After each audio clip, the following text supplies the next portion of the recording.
April 1st, 2017, finals of the night, Infernoids by Josh. Happy April Fool's Day, Happy April Fool's Days, guys. Oh, yeah, this is a real deck, right? It's not an April Fool's deck. No, this is a real deck. This is a real deck. I went 4-0 tonight. That's incredible. Went up against a Lunalights player, an Invoke player, and then I went up against Necros twice. Okay. So I'm just going to go through the deck. Starting with the main deck, we got triple of the Big Daddy, Anunku.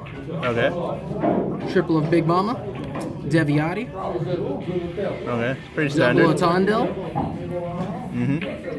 Triple Sightsmiths. Double Sajet, pretty much only there for the combo. Triple Petrulia. Triple Harmadic. Double Antra.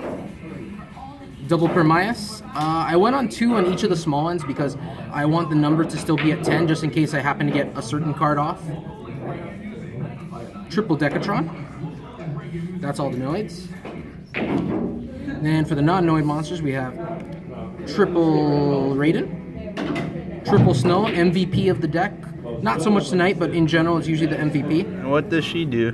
Well, I get to banish 7 cards from either the graveyard, the field, or my hand, and I get to special summon her. She Book of Moon's a monster, and yeah, she's led to a lot of OTKs, a lot of synchro plays, a lot of Xyz plays. And she can be used on either player's turn, right? Either player's turn, even in the battle phase. That's the nuts. Yep.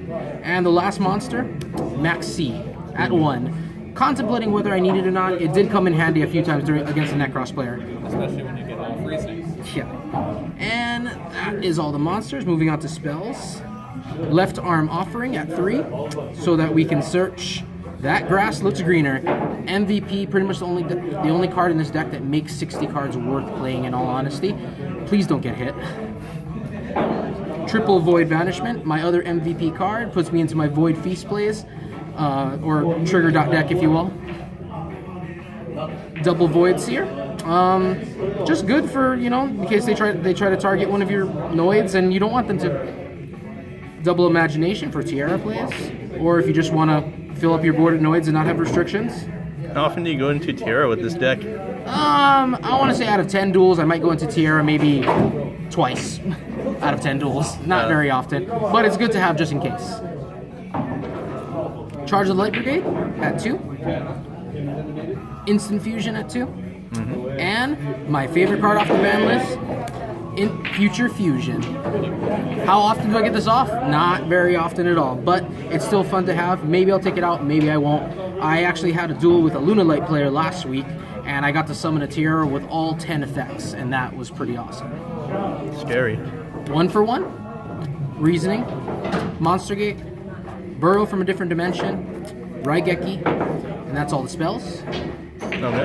Moving on into the traps. We only play 2 traps. We play 2 Spiritual Swords of Revealing Light. When it's on the field, every time so they go to attack you, you're going to take 1,000 damage instead of taking their actual attack. And when it's in the graveyard, you can banish it, and you don't take any more direct attacks for the rest of the turn. And the last MVP card of the deck, Void Feast. Pretty much what is making Infernoids, if you will. Thank you. Moving on. Well, what does it do, though? Oh, so Void basically, when you activate this, you have to send another Void card to the graveyard, and then you can special summon up to 3 Infernoids up to level 8. Usually the play is double Decatron and a Sajet. That way you can get 2 negates on field. Worst case scenario, you just get 1 negate and 1 big monster. So it sets up your Void or Infernoid plays, basically. Pretty much, yeah. Also fills the grave. So Raging Tempest really did Infernoids justice, you'd say? Oh, definitely. We're definitely in a different caliber now. Moving on to the side deck. So the only monsters I play in the side deck is 2 Lava Golems. Good against Zoo. Pretty much any deck that loves to make boards. Do you tribute over them with the Lava Golem? Yep, I can tribute 2 monsters instead of 1 with like how the Kaijus are. And does the not normal summon effect hinder this deck? Not normally. I mean, not normally. Get it? Anyway, because we do a lot of special summoning. If we're gonna summon the Lava Golem, we're just gonna make sure that we don't have Raiden or Snow in our hand or something like that, or Decatron for that matter. For the most part, no, it doesn't hurt us. Okay. Plus, we also have Antra that can bounce this back to our hand, so we can recycle it. Double Dark Hole, because, you know, clearing boards is fun. Right. Triple Twin Twister for them pesky back rows. One Imperial Order. My second favorite card to come off the ban list. Yes, this is not one of the errata versions, but I do have the errata with me. Just for decks that use a lot of spell cards, honestly. Double Anti-Spell Fragrance. Used to be triple, but I took out one in order to play Imperial Order. Double Breakthrough Skill. And something that not a lot of people play, but I really like it in the deck, honestly. Triple Summon Limit. So the way that one works is, both you and your opponent are only allowed to summon twice per turn. Basically, we slow this game down to our level. And that's the side And deck. your level includes a, what, 2900 beater with... With negate effects? Yeah, pretty much. Okay. Alright, moving on into the extra deck.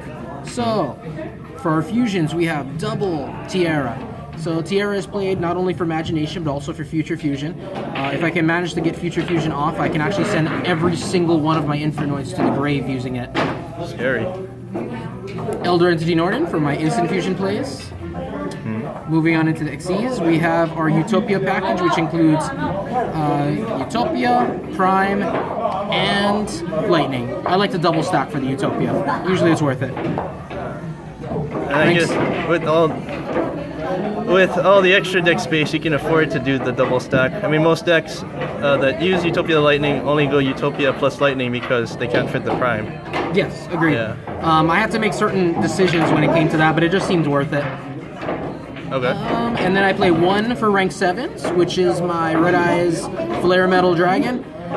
Put in a lot of work today, honestly. That burn factor at the right time is just key, if you will. Harbinger. Have not gone into it since I started running in the extra deck. Might be changed, but having a monster that can, you know, negate a spell card and take it as a material is pretty good, so we'll see. And moving on into my synchros, so we have our 5, which is Chambara for OTKs. We have a 7, which is Black Rose Dragon, in case I want to clear the field. We have another 7, which is Scrap Archifiend. This is actually a non-effect synchro, which means it doesn't go to my limit, so I can put 3 monsters on the board and go for OTK. Scarlet Red Dragon Archifiend. Level 8. Big beat stick, 3000. Also allows me to destroy every special summon monster on the field and burn you for 500 for every one.